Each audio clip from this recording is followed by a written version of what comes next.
Good Erev Shabbos, everybody. Welcome to turn Friday into Erev Shabbos. Let's go. Put your hands together. It's time for our Erev Shabbos party.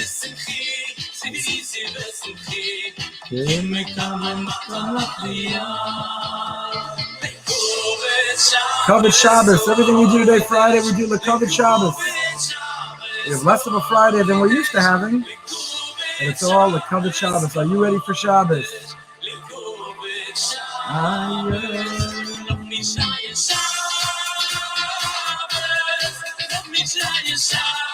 All right, everybody, welcome to Turn Friday into Erev Shabbos. Great to be back together again. I want to thank the sponsors series for the year, Mendin Tzipora Fishman and Schutz for Chai Rivka Bas Tzipora Fredo. Thank you for your generosity. And today's particular shir is also sponsored in memory of Dr. Howard Trachtenberg, Chaim Tzvi Hirsch Ben Binyamin, on his yurtzeit, which is today, by Elaine Trachtenberg, and of course by Andrea and Alan Lieberman, Dvar and Hillel Lefkowitz, Neshama Shalav and Aliyah. He was a wonderful person. Howard, tremendous emunah, faith in Hashem, a community leader and a builder of our shul, of our greater Boca community. He's missed.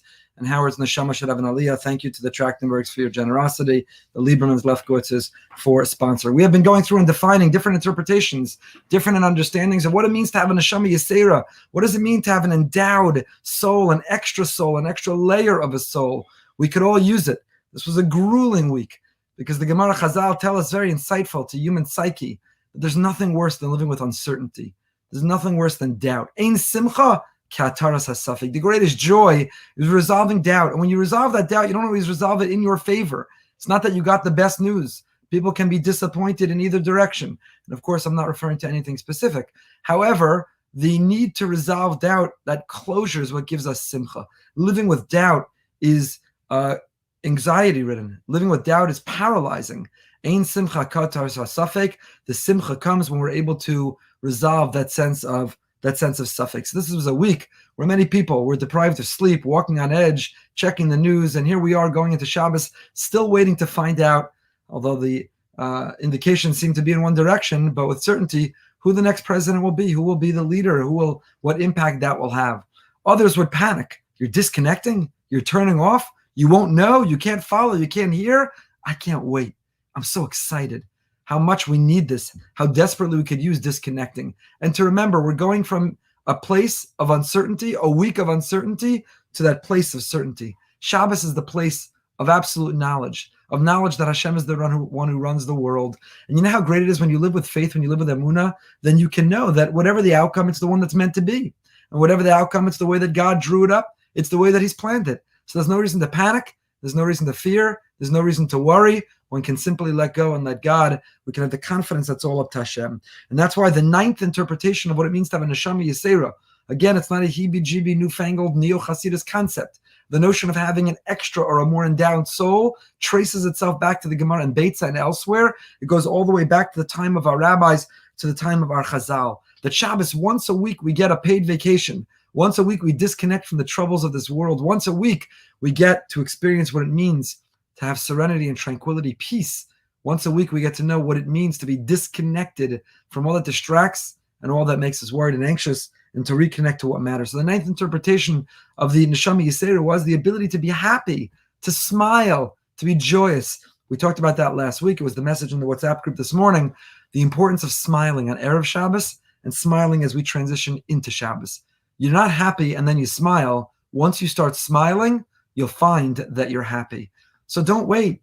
Wipe off that fabisan upon him, that miserable frown. Put a smile on your face. Smile at one another while you say Good Shabbos, while you set the table, while you mop the floor. Smile at one another while you light the candles. Smile when you make kiddush. Smile even if you don't feel it, because the smile is what's going to result in the happiness. That is the notion, that is the idea behind the Neshama Yisera. The Shlach HaKadosh tells us, Lo sevaru eish b'chomos v'seicha b'yom HaShabbos. You're not allowed to have a fire burning in any of your dwelling places on Shabbos. It means not only a literal fire. It means not only are you not allowed to light a fire, it's one of the malachos, one of the categories of creative labor. You cannot ignite or light a fire on Shabbos, but a fire means fire of rage, the fire of worry, the fire of anger, the fire of resentment, the fire of panic, the fire of fear. It cannot burn inside you on Shabbos. Shabbos is a place where we cool that fire. It's a place where we just are, we just exist, we just live. And we live with a sense of confidence, of hope, of faith that Hashem is the one who runs the world. which leads us to the 10th explanation, the one we're going to offer for today. And he says the following in this wonderful sefer we've been learning called Sefer HaShabbos.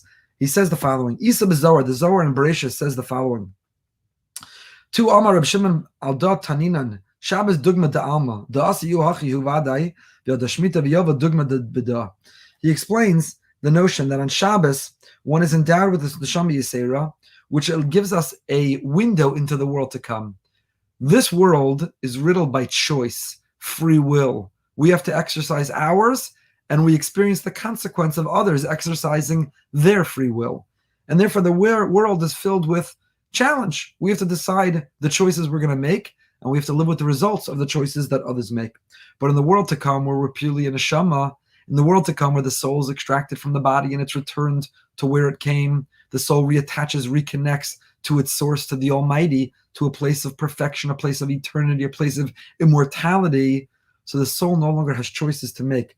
The soul no longer lives with panic, with concern, with choice, with consequence. The soul experiences the bliss of being connected to the eternal, to the immortal, to the Almighty. And that's what it means to have a neshama yisera, essentially. It means that we have the capacity to taste, to experience, to get a glimpse and a glance into the world to come. Shabbos is me'ein olam haba. 24, 25 hours. Shabbos is a taste of the experience of the world to come. Gemara in Brachos, Shlosha me'ein olam haba. Shabbos echad mishishim la'olam haba. Shabbos is 1/60th of the world to come. V'yesh lomar, kevan shezochel neshama yisera b'Shabbos shigedugim la'alma da'asa v'lachein chashav me'ein olam haba. It is a glimpse, a window.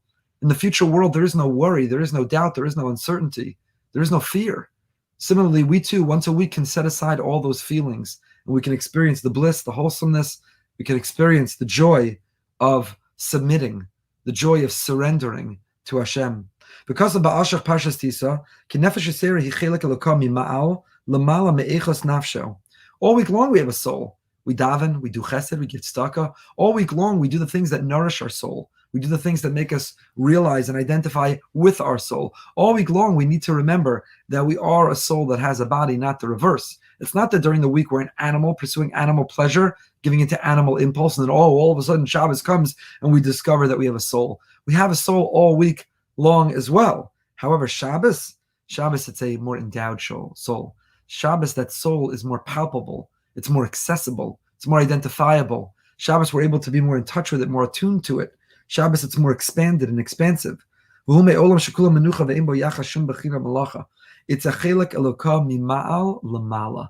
We are able to connect. We see ourselves as an extension or a part of the Almighty above. So an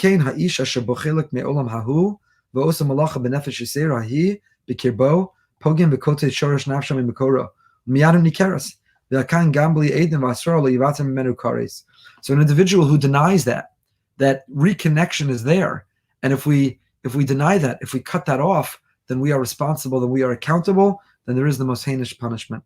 The Orachayim Pashas Kisisa, the Orachayim who we learned about earlier this week, and the people of the book, Rabbi Chaim Ibn Attar, he writes in Pashas Kisisa, "Ulezet timtza sheikar isra as far as malach Shabbos, bir Hashem shein b'machshava ka'omer malach and machshava asur Torah." Where is, it's not just doing an act of creative labor, an act of labor that's prohibited on Shabbos. It's an act of creative labor, malachas machshavas, intent, consciousness, mindfulness. You're not allowed to do creative labor with the intent of a creative labor. If it lacks creativity, if it lacks intentionality or mindfulness, then you're not liable for it. So you see that the laws of Shabbos revolve around our ability to be present. What are we thinking about? What are we mindful of? Are we just on this autopilot? Is momentum carrying us? You can make it at the end of the week and you don't even remember the week passing you by. The days blend in with one another. But that's a mindless life. That's not who we're meant to be. We're meant to live mindfully. And Shabbos is our anchor. Shabbos, we return to that sense of mindfulness. And when are we accountable? When we're mindless. It's not just our actions. What reflects our mindfulness? What reflects our attitude and our intent? Even our thought and our speech. Shabbos, you don't do calculations. You're not reviewing your business, your income, your to-do list. Shabbos, you don't speak about those kinds of things. Moratorium. How lucky are we that we have a 25-hour moratorium on an election? I don't want to hear about recounts, legal ballots, illegal ballots, candidates, platforms, policies. And again, I'm not tipping my hat which way or what I care about. It's apolitical. But the point is, while the rest of the world is so caught up in Vidaber Davar, we're mindful, we're intentional, we're conscientious about what we speak about, because that creates the reality in which we find ourselves. So many people measure the blood pressure and the anxiety and the loss of productivity and efficiency and sleep from the American people this week. Well, for the next 25 hours, we have a taste of the world to come. There is no election, there's no president, there's no consequence. It'll all be waiting. I promise you make Havdalah and you turn on your device, you'll find out. Maybe not, but you may find out whatever progress has been made or claimed or challenged. It'll all be waiting. I'm not saying we live in a state of denial. Denial is not just a place in Egypt. I'm not suggesting we live in a state of denial. What I'm suggesting is that we have the luxury, we have the blessing, we have the gift of going into a place of refuge, of 25-hour timeout, a hard reset on our mental health, spiritual health, physical health. How desperate and how badly do we need that, particularly after a week like this? No election talk, no politics talk, no candidate talk, no party talk. No what will be talk, no what is, no what should be, no what was. Simply being. Pasha, Zmiros, board games, laughter, fun, thoughtful questions, challenges. We get a taste of the world to come. We don't have to wait till we get there. And we're certainly in no rush to see it. Please God, we should all live 120 years and well beyond. However, we get a glimpse of it. Once a week, we get a vacation. Once a week, a sabbatical. Once a week, a day to reset and reestablish ourselves. We have to make that neshama that comes about through conscious living, through mindfulness, by being present. The neshama yisera, according to this 10th interpretation, is the gift of a window, of a glimpse and a glance at the world to come. Don't neglect it and don't ignore it. Take advantage of it. Choose it. Choose it. It's not going to happen by accident, and it's not going to happen by itself. It has to happen with consciousness. Here are the rules at our Shabbos table. Here are the rules of what I'm going to read. Here are the rules of what I'm going to allow myself to think about. It's conscious living. And with the conscious choice, the conscious living, to create a cocoon, to create a place of refuge of Shabbos, we truly can get a taste of the world to come. Have a happy, a healthy, and a holy Shabbos, everyone.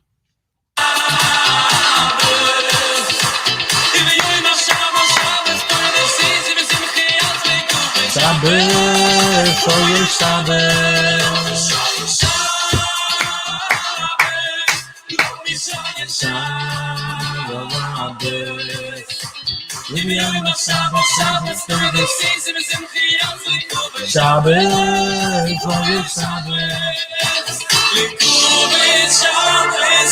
Covered Shabbos Kurdish, everybody.